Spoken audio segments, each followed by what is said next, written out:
കേരളത്തിലെ രണ്ട് യുവനേതാക്കൾ, ഒന്ന് യുവാവെന്ന് പറയുന്ന എം സ്വരാജും മറ്റൊന്ന് യൂത്ത് കോൺഗ്രസ് അധ്യക്ഷൻ രാഹുൽ മാങ്കൂട്ടത്തിൽ MLA-യും ഒന്ന് കൊമ്പ് കോർത്തിരിക്കുന്നു. കാരണം മറ്റൊന്നുമല്ല, പണ്ട് ചൈനയ്ക്ക് വേണ്ടി ഇന്ത്യയെ ഒറ്റുകൊടുക്കാൻ പോയ കമ്മ്യൂണിസ്റ്റ് മുത്തച്ഛന്മാരുടെ ചെറുമകൻ സഖാവ് സ്വരാജിന് ഇന്ന് പാകിസ്ഥാനോട് ഒരു പൂതി. സമാധാനമാണ് വേണ്ടത് എന്നാണ് അഭിപ്രായം. ഇവിടെ ഭീകരന്മാർ വന്ന് കൊന്നു തള്ളിയതൊന്നും സഖാവിന് ഓർമ്മയില്ല. അതുകൊണ്ട് ഇന്ത്യയെ ഒന്ന് നാറ്റിക്കാനും ഇന്ത്യൻ സൈന്യത്തെ ഒന്ന് താഴ്ത്തിക്കെട്ടാനുമാണ് സ്വരാജ് ഇങ്ങനെ എഴുതിയത്. നമ്മുടെ രാജ്യം ഇന്നൊരു യുദ്ധത്തിൻ്റെ വക്കിലാണ്. പഹൽഗാം ഭീകരാക്രമണത്തിന് തിരിച്ചടിയായി പാകിസ്ഥാനിലെ ഭീകരരുടെ താവളങ്ങൾ ഇന്ത്യൻ സേന തകർത്തതായി ഇപ്പോൾ വാർത്തയിൽ കാണുന്നു. അതിർത്തി കടന്നുള്ള ഭീകരപ്രവർത്തനത്തിൻ്റെ പേരിൽ വിമർശിക്കപ്പെടുന്ന രാജ്യമാണ് പാകിസ്ഥാൻ എന്നാണ് സ്വരാജ് എഴുതിയത്. നമ്മുടെ രാജ്യത്തെ 26 കുടുംബങ്ങളെ അനാഥമാക്കിയ, കൊടുംഭീകരരെ ഇല്ലാതാക്കിയ ഇന്ത്യൻ സൈന്യത്തിൻ്റെ ധീരമായ പ്രവർത്തനത്തെ പാകിസ്ഥാൻ നുഴഞ്ഞുകയറ്റത്തോട് ഉപമിച്ചിരിക്കുകയാണ് ഈ സഖാവ്.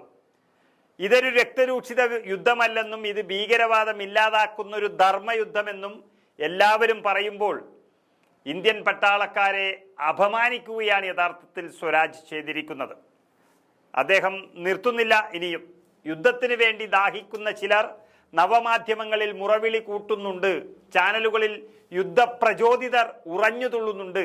സ്വന്തം മുറ്റത്ത് മിസൈൽ പതിക്കാത്തിടത്തോളം, സ്വന്തം വീട് തകരാത്തിടത്തോളം ചിലർക്ക് യുദ്ധമെന്നത് അതിർത്തിയിലെ പൂരമാണ് എന്നാണ് സ്വരാജ് പറയുന്നത്. സ്വന്തം കുഞ്ഞു കൊല്ലപ്പെടുന്നതുവരെ യുദ്ധം ആസ്വദിക്കുന്ന മാനസികാവസ്ഥയുള്ളവരെ കാലം തിരുത്തട്ടെ എന്നും വലിയ വായിൽ പറഞ്ഞു വെക്കുകയാണ് സ്വരാജ്.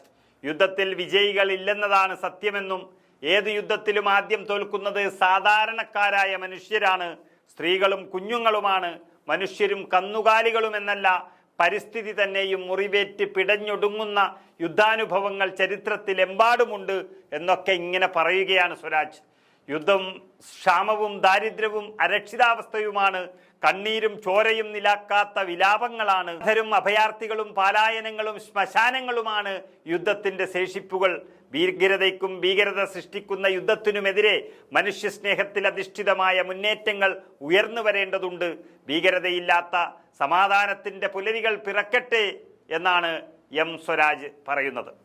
വാക്കുകളെല്ലാം ഘനഗംഭീരമാണെങ്കിലും പാകിസ്ഥാനെ തല്ലിയും തലോടിയും ഇന്ത്യയുടെ മുന്നേറ്റത്തെ കുറച്ചു കാണിച്ചും ഇങ്ങനെ എഴുതാൻ ഒരു CPM-കാരനെ കഴിയൂ എന്നത് മറ്റൊരു സത്യം.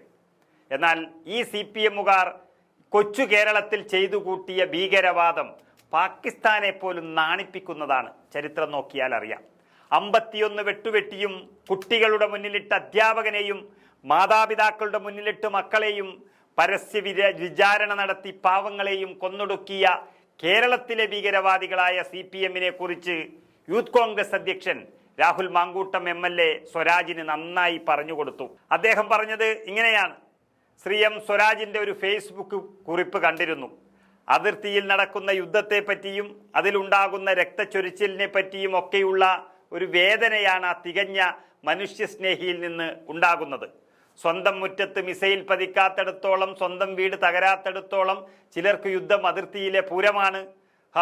എത്ര മനുഷ്യസ്നേഹം തുളുമ്പുന്ന കവിത അല്ലയോ മനുഷ്യസ്നേഹി. അതിർത്തിക്കപ്പുറത്ത് പോകും മുൻപ് അങ്ങേക്ക് സംഘടനാപരമായ ഉത്തരവാദിത്തമുള്ള കണ്ണൂരിലേക്കൊന്നു പോകണം. രാജ്യം യുദ്ധസഹജമായ അടിയന്തര സാഹചര്യത്തിലൂടെ കടന്നു പോകുന്ന ഇന്നത്തെ ദിവസം പോലും കണ്ണൂരിലെ മലപ്പട്ടം പഞ്ചായത്തിൽ താങ്കളുടെ പാർട്ടി പ്രവർത്തകർ ഗാന്ധി സ്തൂപം തകർക്കുകയും യൂത്ത് കോൺഗ്രസ് നിയോജക മണ്ഡലം സെക്രട്ടറി സനീഷിന്റെ വീട് ആക്രമിക്കുകയും ചെയ്തിരിക്കുന്നു. പാകിസ്ഥാനിൽ ഇന്ത്യയുടെ മിസൈൽ ആക്രമണത്തിൽ പൊളിഞ്ഞ വീടുകളെ പറ്റി ആശങ്കപ്പെടുന്ന മനുഷ്യസ്നേഹി സ്വരാജെ, ആ സനീഷിന്റെ വീട് ആക്രമിച്ചപ്പോൾ ചുടുകട്ട വന്നു പതിച്ചത് അവന്റെ 4 വയസ്സുകാരി മകളുടെ തൊട്ടടുത്താണ്. ഇന്ത്യൻ അതിർത്തിയിലെ മനുഷ്യരെ സുരക്ഷിതമാക്കുവാൻ ശ്രമിക്കുന്ന അതേ ദിവസം, എന്തിനേറെ പറയുന്നു, കണ്ണൂരിൽ പോലും പൗരനെ സംരക്ഷിക്കാനുള്ള തയ്യാറെടുപ്പുകളുടെ ഭാഗമായ മോക്ക് ഡ്രിൽ നടത്തുന്ന അതേ സമയം തന്നെയാണ് നിങ്ങളുടെ പ്രസ്ഥാനത്തിലെ തീവ്രവാദികൾ കണ്ണൂർ ജില്ലാ യൂത്ത് കോൺഗ്രസ് പ്രസിഡന്റ് വിജിൽ മോഹനനെയും സംസ്ഥാന ഭാരവാഹികൾ റഷീദ്, രാഹുൽ വെച്ചിയോട്ടും ഹുസിനും അടക്കമുള്ളവരെ തടഞ്ഞുവെച്ച് അക്രമം അഴിച്ചുവിട്ടത്. പാകിസ്ഥാൻ ഇന്ത്യയോട് കാണിക്കുന്ന ഭീകരപ്രവർത്തനം ഒരിക്കൽ പോലും കാണാതെ അനിവാര്യമായ ഇന്ത്യയുടെ തിരിച്ചടി ഉണ്ടാകുമ്പോൾ മാത്രം യുദ്ധത്തിനെതിരായ സമാധാനത്തിന്റെ സന്ദേശവാഹകനാകുന്ന സ്വരാജെ, ഇടക്കൊക്കെ ഈ സമാധാന സന്ദേശം സ്വന്തം പാർട്ടിയിലെ ഭീകരവാദികൾക്കും പറഞ്ഞു കൊടുക്കുന്നത് അങ്ങയുടെ കാപട്യം കുറയ്ക്കാൻ സഹായിക്കും. ഏറ്റവും ചുരുങ്ങിയത് ഈ രാജ്യത്തിന്റെ അതിർത്തിയിൽ യുദ്ധം പുകയുമ്പോഴെങ്കിലും ആയുധം താഴെ വെക്കാൻ സ്വന്തം പാർട്ടിക്കാരെ ഉപദേശിക്കണം. ഈ കൊലവിളി ഇപ്പോഴെങ്കിലും നിർത്താൻ അവരോട് പറയണം.